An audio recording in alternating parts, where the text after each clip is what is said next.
perbuatan melawan hukum. Nama saya Magdalena Sida Dewi dengan NIM E0024232 Dan saya Devasenya Anggreni dengan NIM E0024556. Masuk pada kasus posisi, jadi penggugat dalam perkara ini adalah Andi Pratama, yaitu seorang wira swasta yang berdomisili di Kota Malang. Nah, pada 12 Januari 2022, penggugat itu mengikatkan diri dalam perjanjian pengikatan jual beli atau PPJB dengan Budi Santoso, seorang pemilik sah dari sebidang tanah berdasarkan sertifikat hak milik atau SHM nomor 987 seluas kurang lebih yaitu 461 meter persegi yang terletak di Kelurahan Lowwaru, Kecamatan Lowwaru, Kota Malang. PPJB tersebut ditandatangani di hadapan 2 orang saksi dan membuat kesepakatan bahwa tanah akan dialihkan kepada penggugat melalui akta jual beli atau AJB di hadapan PPAT setelah seluruh pembayaran itu dilunasi. Pembayaran yang telah dilakukan oleh penggugat hingga saat ini adalah 1,6 miliar rupiah yang merupakan sebagian besar dari harga jual yang telah disepakati yaitu sebesar 2 miliar rupiah, sehingga sebagian besar kewajiban pembayaran telah dipenuhi sesuai dengan jadwal yang diperjanjikan. Namun, tanpa sepengetahuan penggugat, pada tanggal 17 Februari 2023, Budi Santoso ternyata telah melakukan transaksi jual beli atas sebagian tanah yang sama dengan PT Graha Hunian Citra, sebuah perusahaan pengembang perumahan, dan juga transaksi tersebut dilakukan tanpa pemberitahuan maupun persetujuan dari penggugat. Penggugat mendatangi kantor pemasaran PT Graha Hunian Sejahtera dan menanyakan pada dasar penguasaan lahan tersebut. Dalam pertemuan itu, penggugat diberitahu bahwa tanah diperoleh dari Budi Santoso melalui jual beli. Kemudian penggugat menunjukkan salinan PPJB tertanggal 12 Januari 2022 beserta bukti-bukti pembayaran dan secara tegas menyampaikan bahwa tanah tersebut masih dalam objek perjanjian yang sah. Karena tidak ada itikat baik untuk menghentikan kegiatan, pada tanggal 20 Juni 2023, penggugat mengirimkan somasi tertulis kepada PT Graha Hunian Sejahtera akan menghentikan seluruh aktivitas pembangunan di atas tanah tersebut. Somasi kedua juga dikirimkan pada tanggal 4 Agustus 2023, namun tidak ada tanggapan yang baik dari PT Graha Hunian Sejahtera tersebut. Selanjutnya, pada tanggal 18 Agustus 2023, penggugat mengajukan gugatan non-prestasi terhadap Budi Santoso terkait pelanggaran PPJB dan status hak atas tanah di Pengadilan Negeri Malang. Meskipun telah mengetahui adanya sengketa dan proses persidangan yang sedang berjalan, PT Graha Hunian Sejahtera tetap melanjutkan kegiatan pembangunan. Pada 10 September 2023, tergugat mulai melakukan pematangan lahan secara menyeluruh. Kemudian pada 25 Oktober 2023, tergugat memasang patok-patok kafling dan papan-papan proyek. Bahkan pada tanggal 15 November 2023, tergugat mulai memasarkan unit perumahan kepada masyarakat umum melalui brosur dan media promosi. Akibat tindakan tersebut, penggugat tidak dapat menguasai dan memanfaatkan tanah yang telah diperjanjikan.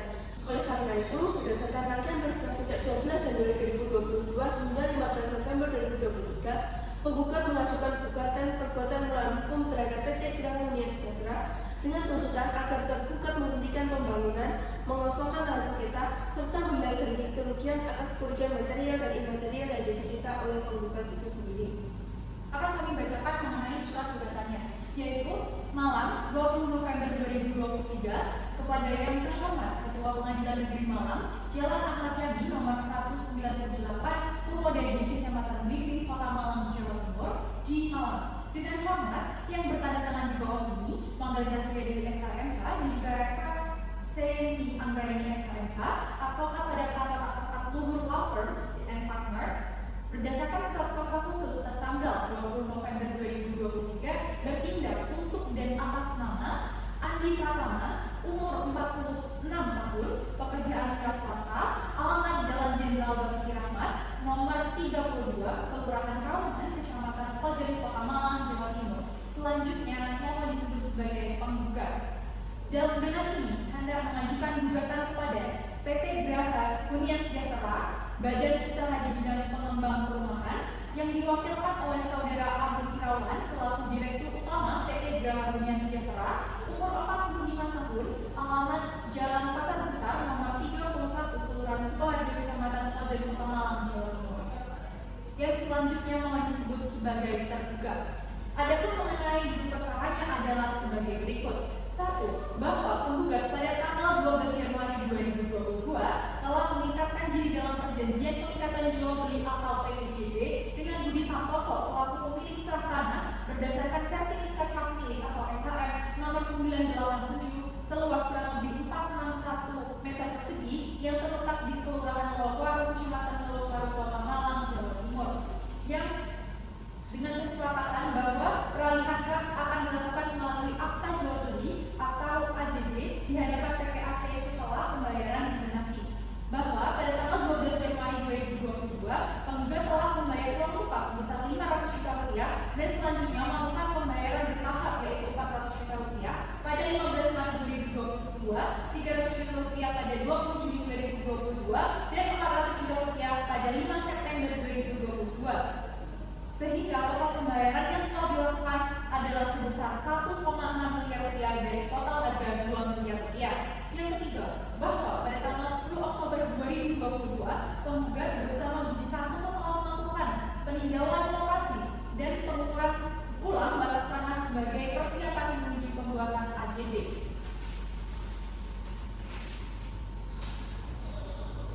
Yang keempat, bahwa tanpa sepengetahuan dan persetujuan penggugat pada tanggal 17 Februari 2023, Budi Santoso telah menjual sebagian tanah yang masih menjadi objek PPJB tersebut kepada PT Geraha Hunian Sejahtera. Bahwa didasarkan pada pasal 1365 BW yang menyatakan tiap perbuatan melanggar hukum yang membawa kerugian kepada orang lain mewajibkan orang yang karena salahnya menerbitkan kerugian itu mengganti kerugian tersebut.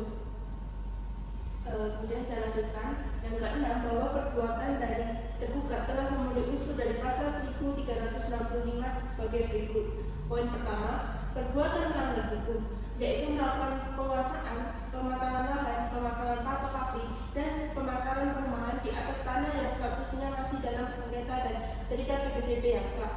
Poin kedua, kesalahan, yaitu tergugat tetap melanjutkan kegiatan pembangunan meskipun telah diberitahukan langsung oleh penggugat bahwa pada tanggal 6 Juni 2023 serta melalui somasi tertanggal 20 Juni 2023 dan tanggal 4 Agustus 2023. Poin yang ketiga, kerugian, yaitu penggugat tidak dapat menguasai dan memanfaatkan tanah tersebut, mengalami kerugian material akibat tertundanya rencana pembangunan rumah tinggalnya serta kerugian imaterial berupa tekanan psikologis. Poin yang keempat, hubungan kausalitas antara kesalahan dengan kerugian, yaitu kerugian yang dialami penggugat secara langsung disebabkan oleh tindakan tergugat yang tetap melakukan pembangunan dan penguasaan lahan. Poin ketujuhnya, bahwa pada tanggal 18 Agustus 2023, penggugat telah mengajukan gugatan manifestasi terhadap Budi Santoso di Pengadilan Negeri Malang dengan nomor perkara 312-PDT-G-2023-PN-MLG yang saat ini masih dalam tahap pemeriksaan persidangan. Poin yang ke-8, bahwa meskipun mengetahui adanya sengketa dan proses persidangan sedang berjalan, tergugat tetap melanjutkan kegiatan pembangunan pada 10 September 2023, pemasangan patok kafling dan papan proyek pada 25 Oktober 2023, serta memasarkan unit perumahan pada 15 November 2023 kepada masyarakat umum. Berdasarkan hal-hal tersebut di atas, maka penggugat mohon kepada Pengadilan Negeri Malang berkenan untuk memeriksa dan memutus perkara ini sebagai berikut. Primer, yang pertama, mengabulkan gugatan penggugat untuk seluruhnya. Yang kedua, menyatakan sah dan berharga sita jaminan yang telah dilaksanakan. Yang ketiga, menyatakan menurut hukum bahwa para tergugat telah melakukan perbuatan melanggar hukum. Yang keempat, menghukum para tergugat untuk menghentikan seluruh kegiatan pembangunan di atas tanah sengketa. Yang kelima, menghukum para tergugat untuk mengosongkan lahan sengketa dan membayar ganti kerugian material dan imaterial kepada penggugat. Yang keenam, menyatakan putusan ini dapat dilaksanakan lebih lanjut dahulu sekalipun ada upaya hukum verset, banding, atau kasasi. Yang ketujuh, menghukum para tergugat untuk membayar biaya yang timbul dalam perkara ini. Subsidiar, memutus perkara ini dengan seadil-adilnya. Hormat kami, kuasa hukum penggugat Magdalena Suryadewi SHMH dan Revaseni Anggreni SHMH. Sekian presentasi dari kelompok 12. Kurang lebihnya kami mohon maaf. Terima kasih. Wassalamualaikum warahmatullahi wabarakatuh.